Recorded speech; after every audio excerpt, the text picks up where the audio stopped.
9 সালের পূর্বে যে স্বয়ং বাংলার মুখ্যমন্ত্রী তাকে হারমাত হারমাত বলে চিৎকার করত, পুলিশকে বলতো কেন হারমাতকে ধরা হচ্ছে না। যে বাংলার মুখ্যমন্ত্রী দক্ষিণ 24 পরগনা প্রশাসন মিটকে গিয়ে বলে তুই তো শুধু বোম বাজিস বোম। সেই হারমাত বিধায়ক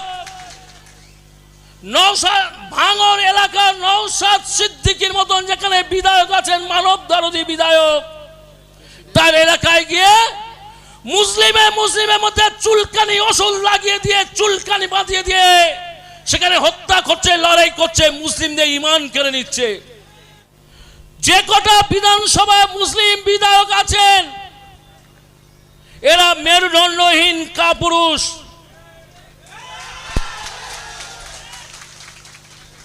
যে 2006-7 সালে সাচার কমিটি রিপোর্ট, রঙ্গনাথ মিশ্র সুপারিশ, পিটিসি কমিটি কার্যকরী করার জন্য